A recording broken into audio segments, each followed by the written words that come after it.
Bonjour chers amis et chers amis de Canaf 54 TV. Je suis Samuel Uchudiema, avocat au barreau de Kinshasa et conseiller juridique à Advice Learning Bureau. Mon collègue c'est Jean-René Yoto, juriste et conseiller juridique à Advice Learning Bureau. Vous nous avez suivis la semaine dernière lors du lancement de l'émission Justice pour tous, Justice for All, animée par René Kitoko, où nous sommes intervenus en qualité d'experts juridiques. Dans l'édition d'aujourd'hui, nous allons parler des violences conjugales. Les violences conjugales sont des violences qui sont très présentes dans notre société. Il y a eu 1 million d'appels téléphoniques à la police en relation avec les violences conjugales et 8% de tous les crimes qui se sont commis au Royaume-Uni sont plus ou moins liés à la violence conjugale. Il y a eu à peu près 267 700 incidents de violence conjugale. Il y a eu 57 900 cas impliquant, ayant un très grand risque de violence ou de meurtre, et il y a eu 96 000 cas d'attaques et de coups et blessures au Royaume-Uni. C'est pour ça que nous avons estimé que c'est un sujet important et nous allons en débattre aujourd'hui. Jean-René, qu'est-ce que la violence conjugale? Merci de m'avoir donné la parole. Comme vous l'avez introduit, on va parler de la violence conjugale aujourd'hui. Et pour commencer, comme vous m'avez demandé, on va tout d'abord définir c'est quoi la violence conjugale. La violence conjugale, c'est tout incident ou série d'incidents consistant à employer un comportement visant à contrôler les autres, un comportement menaçant les personnes ou entre personnes de plus de 16 ans. C'est ce qu'on appelle violence conjugale. Oui. Ça peut se faire entre le membre de famille, entre deux partenaires, entre un parent et un adolescent. Donc je comprends maintenant que ce sont des incidents qui surviennent à l'intérieur d'une maison ou entre des gens qui sont en relation. Ouais. Donc comme je disais, ce sont des incidents qui peuvent se faire, comme on l'a dit, violence conjugale. Quand on parle de conjugale, on parle de la famille, on parle d'un lieu domestique. Et ça se fait entre le membre de la famille ou de plus proches personnes qui cohabitent ensemble. Donc je comprends que ça peut se faire entre un mari et une femme, ou entre les parents et les enfants. Ou entre un membre de la famille, un oncle, envers sa nièce ou son neveu, voilà. Comme vous avez dit, entre les parents et les enfants et tout ça. Entre deux personnes qui sont en relation amoureuse. Ouais. Oui, alors, quelle est la forme que la violence conjugale peut avoir? Je sais qu'elle peut être psychologique, et quelles sont les autres formes qu'elle peut revêtir? Elle peut être psychologique, émotionnelle, abusive et ouais. Est-ce qu'elle peut être aussi sexuelle? Si, elle peut être sexuelle, quand, par exemple, vous vivez avec votre partenaire et elle n'a pas de consentement pour le sexe et vous la forcez ou vous les forcez. Carrément, on peut le considérer comme un abus sexuel. Ok, donc ça revient à dire que dans le cadre du mariage, il faut que les deux parents, ou le mari et la femme, ou les deux conjoints, soient d'accord pour consommer le mariage. Si l'un refuse, l'autre ne peut pas l'obliger. S'il le fait, c'est une violence sexuelle. C'est, autrement dit, c'est ce qu'on appelle un viol, et au Royaume-Uni, c'est un crime très, très, très grave. Alors, maintenant, qu'est-ce que vous pensez des violences émotionnelles? Est-ce que vous pouvez donner un exemple d'une violence émotionnelle? Par violence émotionnelle, on peut comprendre le comportement de contrôler ton partenaire. Par exemple, quand vous ne lui donnez pas accès au support, par exemple, vous le contrôlez, par exemple, par ses finances. Et, par exemple, vous vivez avec votre partenaire et la façon de la traiter. Physiquement, vous ne l'attaquez pas, mais vous ne la permettez pas d'être libre par rapport au dialogue, par rapport à émettre ses opinions. Alors, je comprends que dans ce cas, lorsque, dans le cadre du mariage, la femme ne s'exprime pas parce que l'homme l'empêche qu'elle s'exprime, l'homme ne tient pas compte de ses désirs, de ses opinions, de ce qu'elle veut, ça peut être considéré comme une violence conjugale et c'est très sérieux. Là, on doit souligner, ce n'est pas seulement l'homme qui contrôle. La violence conjugale, ça peut être de deux partenaires. Ça peut être la femme qui contrôle l'homme, qui ne permet pas à l'homme de parler, qui ne permet pas à l'homme d'être libre par rapport à ses décisions. Donc, c'est un ménage où la femme domine l'homme. L'homme, c'est ça. Et que dire d'un comportement de jalousie excessive? Est-ce qu'on peut considérer cela comme une violence conjugale? Par exemple, l'homme qui sort un samedi et puis, bon, qu'il ait ou pas le consentement de son épouse, c'est une autre chose, mais il sort le samedi et puis la femme se met à l'appeler chaque 5 minutes et commence à proférer des menaces du genre « si tu rentres trop tard aujourd'hui, demain je ne vais pas préparer ». Est-ce que c'est une violence? Oui, ça on peut le classer dans le cadre de controlling. Donc vous voulez contrôler la personne dont vous vivez avec. Ah oui, donc c'est un contrôle, c'est un comportement de contrôle. Oui, oui, et puis ça peut être classifié comme une violence domestique. Ok. Maintenant, quand la violence conjugale intervient, qu'est-ce que la victime peut faire? Bah, écoutez, quand quelqu'un se sent être maltraité ou intimidé par son partenaire, il a la possibilité soit de demander assistance au service, à l'État.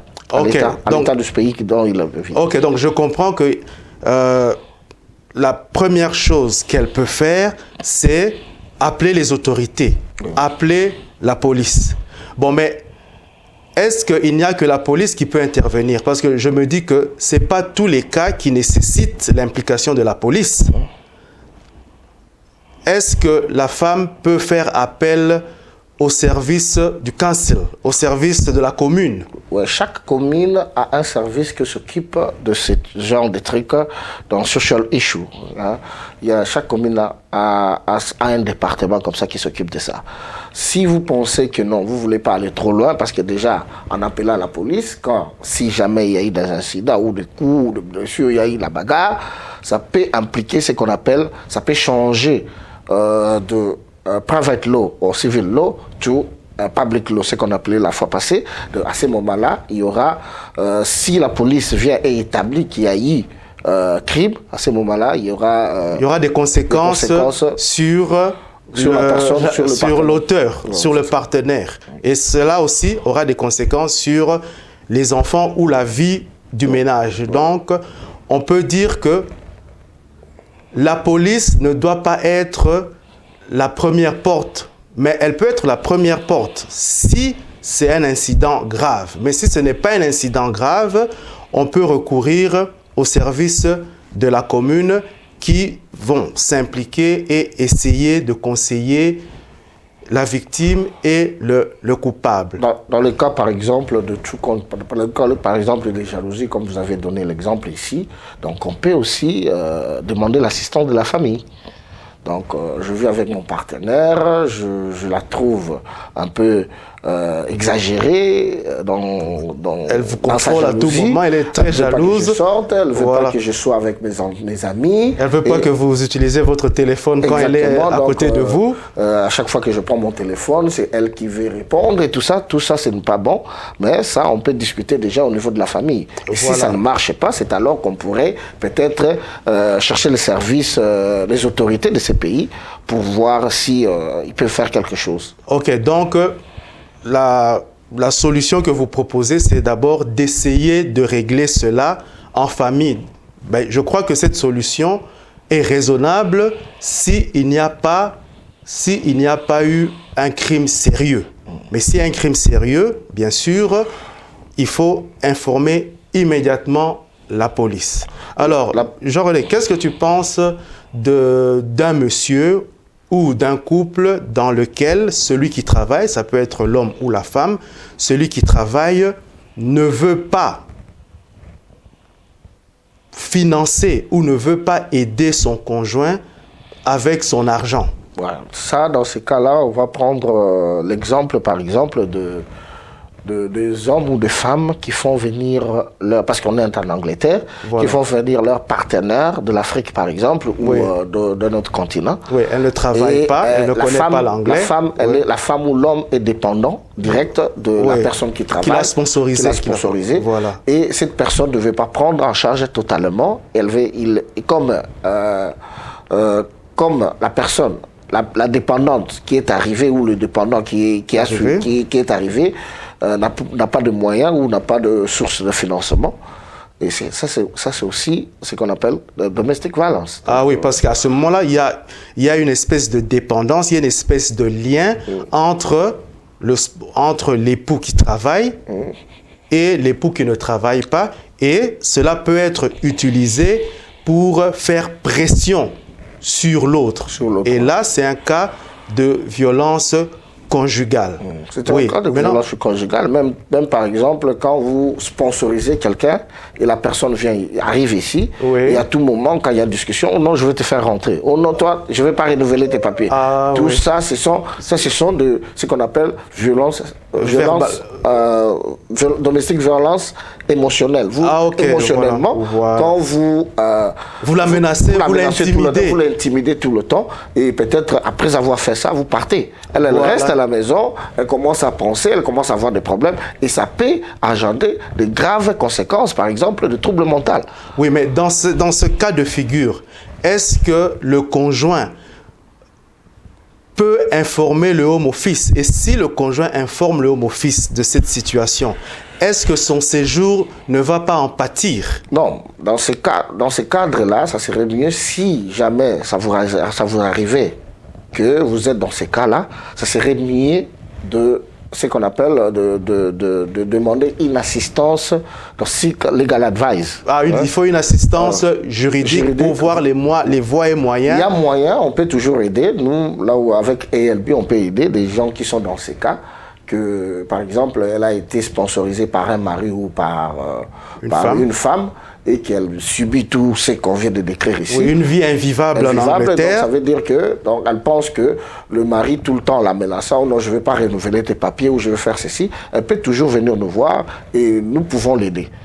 Nous pouvons l'aider. Il y a moyen de l'aider à rester dans ces pays sans pour autant passer par la même voie qu'elle est arrivée. Oui, Jean-René, mais est-ce que tous les actes ou tous les abus qui peuvent survenir sous le toit conjugal ou dans le cadre d'une relation amoureuse sont des cas de violence conjugale? Est-ce qu'il n'y a pas de cas qui ne sont pas du ressort du droit criminel? Par exemple, on a invoqué le cas des finances ici. Est-ce que c'est un cas qui ressort du droit criminel? Bien sûr, il y a d'autres cas qu'on a invoqués qui sont clairement sous la juridiction du droit criminel. Par exemple, dans le cas de rapport charnel forcé, le viol, ça c'est clair que c'est un cas qui dépend du droit criminel. Il y a aussi un autre cas, le cas de chantage, ça aussi ça relève du droit criminel. Mais par exemple, quelqu'un qui refuse de donner de l'argent à son épouse, ou l'époux, ou la femme qui travaille refuse de donner l'argent de poche à son mari. Par exemple, il veut sortir pour s'amuser un tout petit peu ou aller au McDonald's et la femme dit non, je ne te donnerai pas de l'argent. Ça pourrait devenir un cas criminel si on établit Donc ça deviendra un cas criminel si la personne est lésée. Si la personne subit un dommage, mais ça peut être aussi un dommage moral. Oui, émotionnel. Donc, ça veut dire que ça peut ou ça n'a pas. Ça dépend de la situation. Ça dépend de la situation. Si par exemple, émotionnellement, vous abusez à la personne et par après, Elle a des maux de tête. Elle a des maux de tête ou par après, elle s'est fait suicider. Ah oui, elle se suicide. Ça, à ce moment-là, donc ça devient criminel. Oui, parce que... Merci beaucoup, Jean-René. Est-ce que tous les cas d'abus qui surviennent dans le cadre d'une relation ou dans le cadre de la famille relèvent du droit pénal? Est-ce que tous ces abus sont des crimes? Je comprends que, par exemple, des relations sexuelles, malgré le refus de l'homme ou de la femme, relèvent du droit pénal parce que c'est un viol. Je comprends aussi que les menaces de refuser de donner l'argent à son épouse pour telle ou telle raison peuvent relever du droit pénal si elle subit des conséquences, si elle subit des dommages ou des lésions. Mais est-ce que tous les cas d'abus relèvent du droit pénal? Non, non. Mais ça dépend les conséquences qui occurrent après avoir fait ces cas d'abus. Je vous dirais par exemple abus émotionnel. Ah ok, donc si la victime subit des dommages, à ce moment-là, ça relève du droit criminel. En cas, par exemple, de dommages émotionnels. En cas de dommages émotionnels qui conduit, par exemple, au suicide, à ce moment-là, les crimes est établi. À ce moment-là, ça relève du droit pénal. Ah, ok, oui, ok. Mais maintenant, qu'est-ce que la victime peut faire pour mettre fin aux violences conjugales? Tout d'abord, la victime doit avoir accès à l'information. La plupart des cas, dans le couple, beaucoup de couples n'ont pas accès à l'information. Mais si jamais il arrive qu'il y a des gens qui subissent de tels comportements ou abus, peuvent appeler la police. Oui, et c'est ce qui se fait réellement dans nos communautés où la police est appelée lorsqu'il y a des incidents. Même lorsqu'il y a des disputes, la police est appelée. Il y a aussi des agences ou des organisations qui travaillent avec des femmes battues, des femmes violées et tout ça. C'est pour cela que je parlais de l'accès à l'information. Oui, mais est-ce que dans le deuxième cas, est-ce qu'une femme qui subit, pardon de vous avoir coupé la parole, mais est-ce qu'une femme ou un conjoint qui subit des cas de domestique, de violence conjugale, est obligé de rester à la maison? C'est ça que j'arrivais pour dire que non. Écoutez, le troisième point, c'est soit vous demandez à l'homme de partir, de quitter la maison parce que vous n'en pouvez plus. Vous êtes menacé. Vous êtes menacé, et soit c'est vous qui quittez la maison pour laisser l'homme, parce que au risque plus tard d'avoir des conséquences pénales. Et lorsque vous quittez la maison, à ce moment-là, vous pouvez aller, j'ai entendu ce que vous avez dit, la victime peut demander l'aide des services communaux qui vont l'aider à aller dans un refuge. Dans un refuge, il y a aussi des organisations, comme je l'ai dit, qui peuvent aider. Mais la première des choses, beaucoup de gens qui commettent ces actes de violence domestique, ils privent leur partenaire de l'information. Ah oui, donc la première chose, c'est l'information. C'est l'information. La personne doit être informée, comprendre les systèmes, et surtout, le cas qu'on a parlé tout à l'heure, le cas des partenaires qui sont sponsorisés par un autre partenaire. Ces cas-là, la plupart des gens qui arrivent ici ne savent pas comprendre, ne savent pas vraiment le système, comment il marche, et ils n'ont pas assez d'informations. Ok, merci beaucoup, mes chers amis. Nous allons prendre une petite pause et nous allons continuer l'émission en anglais. Merci beaucoup.